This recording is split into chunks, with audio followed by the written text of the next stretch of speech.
아이고 나는 여름이 싫다 하는 분들 이야기 들어보면 더워서 그런 것도 있지만 모기 때문에 싫다는 분들이 많습니다. 밤마다 잠을 깨우는 여름의 불청객 모기한테 물리면 이 간지럽기도 간지럽지만 잘못하다가는 큰 병에 걸릴 수도 있기 때문에 더 주의를 해야 됩니다. 그런데 올해는 모기가 예년보다 좀 늦게 나오는 것 같더라고요. 기후 변화 때문이라던데 어떻게 된 건지 이야기해 보겠습니다. 예, 고신대 보건환경학부 이동규 석좌 교수 전화 연결돼 있습니다. 교수님 안녕하십니까? 안녕하십니까? 네, 안녕하십니까? 사실 4월쯤부터 모기가 좀 기승을 부리고 뭐 곳곳에 모기 물렸다는 분들이 지금쯤 나와야 되는데 올해는 영 모기들이 안 보여요. 올해 좀 늦었다라는 판단 이게 맞는 겁니까? 어떻습니까? 네, 네, 맞습니다.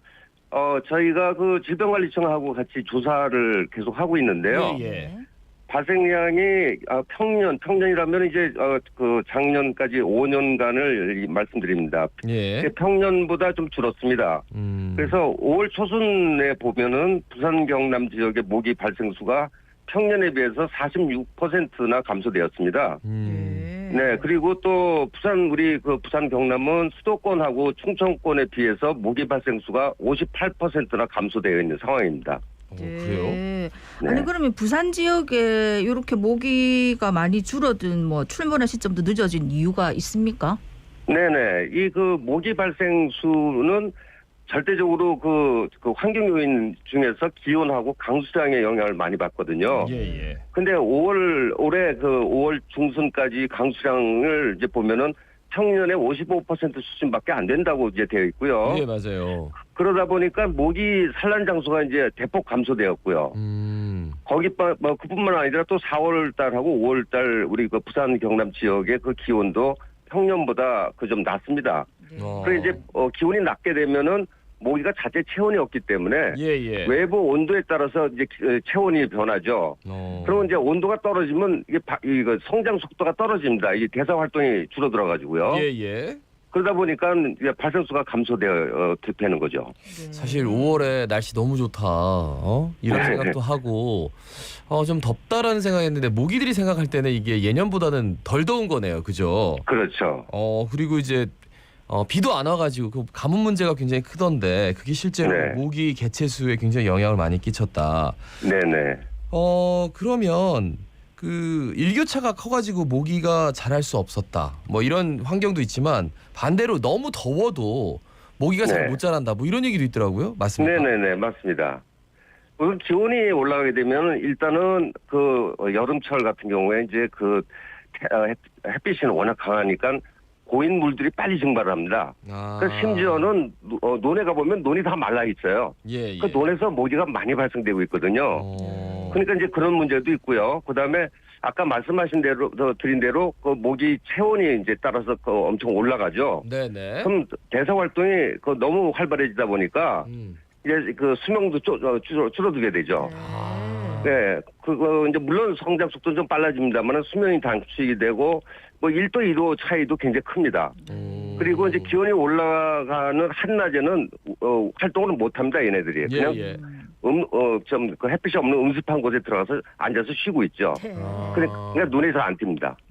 그렇지. 낮에는 모기 안 물어요. 그러니까 보니까. 근데 밤에 그렇게 물리는데 다 이유가 있군요. 네, 아니 그럼 사실은 이제 모기가 없는 게 사실은 더 반갑기는 한데 올해는 어떨까요? 모기가 많을까요? 어떻게 예상하십니까? 네, 아까 말씀드린 대로 이제 강수량하고 기온에 따라서 변화가 심할 텐데, 예.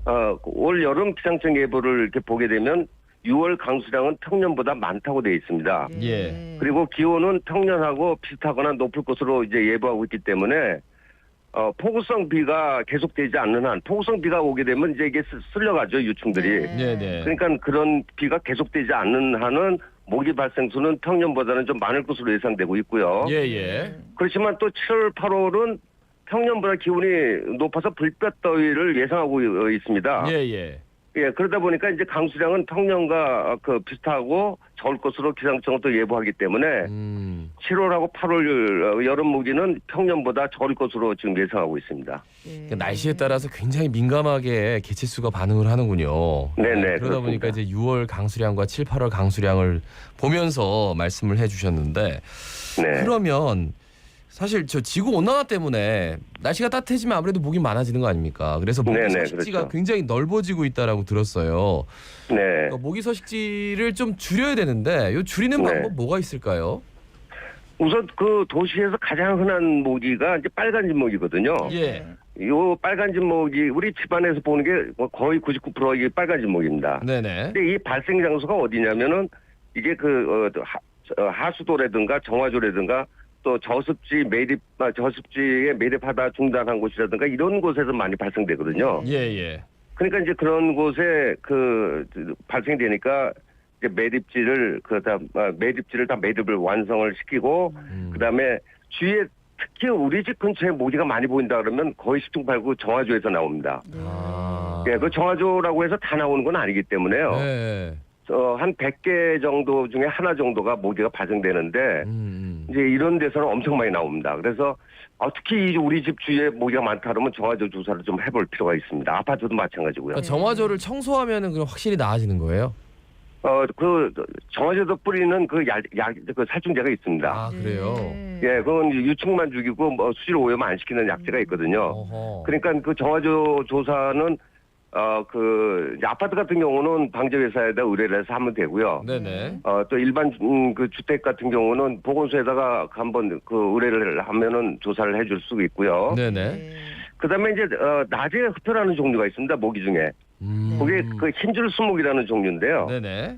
요거는 밤에는 쉬고 낮에 활동을 하는 종류인데. 무서운 놈이네. 예. 예, 요게 이제 그 숲속이라든가 공원이라든가 산책로 요런 등지에 앉아 있을 때 이게 집중적으로 공격합니다. 그 낮에 그렇게 물리는 경우 있어요. 네. 네, 그게 또 특별히 그 사람을 좋아해요, 이 모기가. 네, 그래서 그분데다 공격성이 굉장히 강합니다. 그 앉아 있으면 뭐 바로 달려들어요. 네, 그래서 이런 곳에는 이제 그 어디서 발생을 하냐면 숲속이라든가 이런 등산로에 사람들이 쓰레기를 버립니다. 그러니까 빈 캔이라든가 비닐 조각이라든가 뭐 이런 그러면 비가 오면 거기 물이 조금씩 고이지 않습니까? 그렇죠, 그렇죠. 그러면 이게 이 그 흰줄수 모기는 그렇게 물이 조금씩 고이는 데서 산란하는 종류예요. 그러니까 이제 그 등산객들 또는 산책하시는 분들이 제발 쓰레기 좀 안 버렸으면 좋겠어요. 네. 네. 물이 고일 네. 수 있는 캔이라든지 비닐 이런 거 절대 버리지 말고 네. 혹시 우리 집에 너무 모기가 많다 하면 보건소에 한번 또 조사를 의뢰해도 되겠네요. 의뢰하면 되겠네요. 가정집까지는 제가 잘 모르겠습니다. 해주실 수 있을지. 그다음에 그리고 이제 그 폐타이어에 모기들이 많이 발생합니다. 그래서 주위에 폐타이어를 좀 치워주시는 게 필요합니다. 거기도 이제 물이 고일 수 있으니까 그죠? 네. 모기가 참 여름마다 와가지고 물려가 가려운 것도 참 걱정이지만 또 좀 무시무시한 소식 중에 하나가 WHO가 다음 팬데믹을 일으킬 잠재력이 있는 곤충으로 모기를 주목하고 있다고요? 네네네, 그렇습니다. 그 이유가 뭐냐면 지금 전 세계에 거의 다 퍼져 있게 된 게 이제 이집트 순모기하고 흰줄 순모기인데요. 예. 아까도 말씀드린 대로 그 낮에 공격하는 그 흰줄 순모기가 우리나라도 있지 않습니까, 지금? 예. 그러니까 이 두 종류가 이제 전에 한번 아주 5년 전에 문제가 됐던 그 지카 바이러스를 옮기거든요, 이 두 종류가. 그 지카 바이러스가 그때 당시 세계로 퍼져나갔기 때문에 지금은 이제 거의 이제 많이 줄었습니다만은 이게 다시 또 발생될 가능성도 있고요. 또 이 지카 바이러스는 소두증을 또 일으키잖아요, 임산부들에게.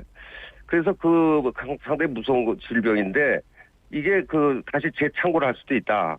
또 댕기 바이러스도 역시 이 두 종류 모기가 옮기고 있고요. 네네. 그보다 더 좀 문제가 될 수 있는 게 뭐냐면 이 도시에서 가장 흔한 아까 말씀드린 그 빨간집 모기가 옮기는 질병이 미국에 지금 퍼져 있습니다. 그게 웨스트나일 바이러스라는 건데요. 이게 미국에서 매년 1000여 명씩 걸리고 뭐 100명 정도 사망하고 있거든요, 해마다. 그래 이거는 빨간집 모기가 옮기기 때문에 이 빨간집 모기는 전 세계 가장 많이 퍼져 있는 모기라서 팬데믹 가능성도 있다고 보는 거죠. 더구나 이제 이런 질병들이 그 무증상 보유자들이 있기 때문에 그 보유자들에게 그 모기들이 흡혈을 당하게 되면 그 모기가 또 다른 사람 물면 또 옮기게 됩니다. 저는 어렸을 때 이맘때쯤 이제 일본 뇌염 주사 예방 주사 맞았던 기억이 있는데 들어보니까 이게 지난달 7일이죠. 빨간집 모기 말씀하셨듯이 부산에서 처음 이제 발견이 됐는데 그러면 얘가 일본 뇌염 옮기는 거 맞습니까? 그 일본 내용물 그 옮기는 모기는 작은 빨간 진모기라는 또 다른 종류입니다. 아, 작은 빨간 진모기. 네네네. 어. 요거는 이제 그 도시에서는 그렇게 흔치는 않고요. 예. 주로 그 논에서 발생되는 종류이기 때문에 네네. 그 도시 근교라든가 농촌에서 여름철에 가장 흔한 종류 중에 하나입니다, 이게. 그렇군요. 네. 아니 근데 들어보니까 모기는 사실 다 위험할 것 같기는 한데 그래도 더 이제 위험한 모기인지 아닌지 우리는 사실 잘 모르잖아요. 어떻게 알 수 네네네. 있습니까? 이게 일반인들 식별하기는 좀 어렵고요. 네네. 집안에 들어오는 그 빨간 진모기하고 흡사하게 생겼습니다. 색깔이 약간 살색 비슷하고요. 네. 근데 사이즈는 그 작은 빨간 진모기가 좀 작습니다. 근데 예를 들면은 우리 빨간 진모기 도시에서 흔한 종류는 길이가 6.5mm 정도 되는 반면에 작은 빨간 진모기 뇌모기는 4.7mm니까 좀 작죠. 예. 그래서 앞에 이름이 작은이라는 말이 붙었습니다. 근데 그 주둥이를 자세히 보면은 주둥이 가운데 하얀 띠가 또 있거든요.